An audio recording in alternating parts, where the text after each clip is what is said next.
आज की कहानी एक सुंदर राजकुमारी और दयालु राक्षस की है। बहुत समय पहले की बात है। एक सुंदर और शांत राज्य था जिसका नाम सुरम्यपुर था। इस राज्य में एक सुंदर राजकुमारी रहती थी जिसका नाम कुमुदिनी था। कुमुदिनी सिर्फ सुंदर ही नहीं थी बल्कि दयालु और बहादुर भी थी। राज्य के लोग उसे बहुत प्यार करते थे क्योंकि वह हमेशा सबकी मदद करती थी और जरूरतमंदों के लिए अपना दिल खोल कर रखती थी। लेकिन सुरम्यपुर के पास ही एक गहरा और घना जंगल था जिसे काले साए का जंगल कहा जाता था। उस जंगल में कोई जाने की हिम्मत नहीं करता था क्योंकि वहां एक राक्षस रहता था। लोग कहते थे कि राक्षस बहुत भयानक है, जो भी उस जंगल में गया वह कभी वापस नहीं लौटा। एक दिन सुरम्यपुर के राज्य में अचानक अजीब घटनाएं होने लगी। गांव के लोगों के पशु गायब हो रहे थे, उनके खेतों की फसलें सूखने लगी और गांव के कुएं का पानी भी सूखने लगा। लोग बहुत चिंतित थे और उन्हें समझ नहीं आ रहा था कि यह सब क्यों हो रहा है। राजा ने अपने सैनिकों को जंगल में भेजा लेकिन वे भी वापस नहीं लौटे। अब राज्य के लोग बहुत डर गए। सभी का मानना था कि यह सब उस राक्षस की वजह से हो रहा है। राज्य के मंत्री ने कहा, महाराज, हमें किसी बहादुर योद्धा को राक्षस से लड़ने के लिए भेजना चाहिए। राजा ने घोषणा की कि जो भी राक्षस को हरा देगा उसे बहुत बड़ा इनाम दिया जाएगा।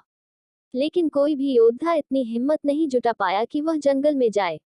तभी राजकुमारी कुमुदिनी ने कहा, पिताजी, मुझे जाने दीजिए, मैं राक्षस से बात करूंगी। राजा और रानी यह सुनकर चौंक गए। राजा बोले, नहीं बेटी, यह बहुत खतरनाक है, मैं तुम्हें वहां नहीं जाने दूंगा। लेकिन कुमुदिनी ने हिम्मत नहीं हारी।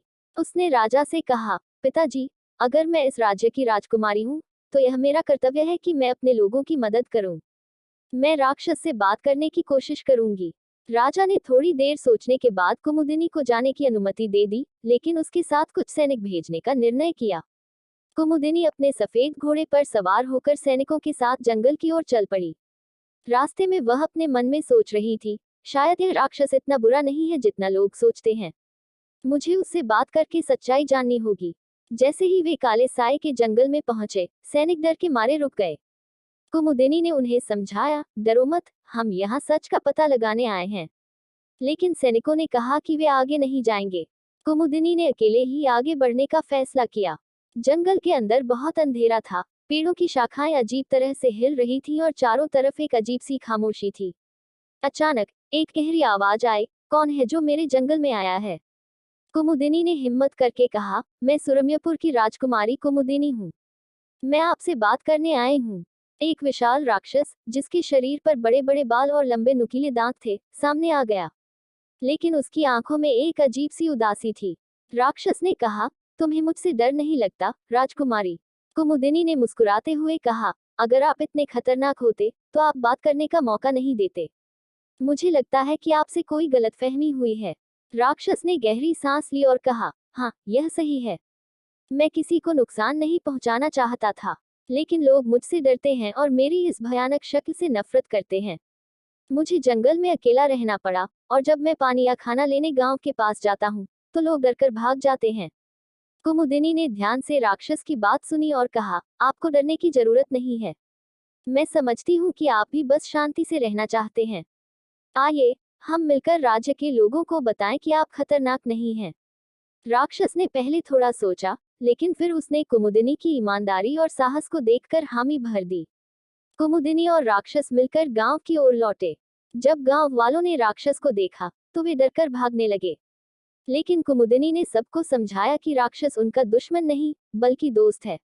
धीरे धीरे गांव के लोगों ने राक्षस पर विश्वास करना शुरू कर दिया। राक्षस ने भी उन्हें अपनी मदद की पेशकश की। उसने गांव के कुएं की सफाई की, फसल की रक्षा की और जंगल से जानवरों को दूर रखा। सुरम्यपुर के लोग अब राक्षस को एक दोस्त की तरह मानने लगे। कुमुदिनी के साहस और दयालुता ने राज्य को एक नया मित्र दिलाया और राक्षस को एक नया परिवार मिला।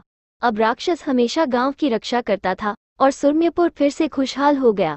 सबने मिलकर कुमुदिनी और राक्षस की दोस्ती की कहानियां गाना शुरू कर दी, जो अब सदियों तक सुनाई जाएंगी। इस तरह की और कहानियां सुनने के लिए हमारे चैनल टूनपुर किड्स को शेयर करें और सब्सक्राइब करें। धन्यवाद।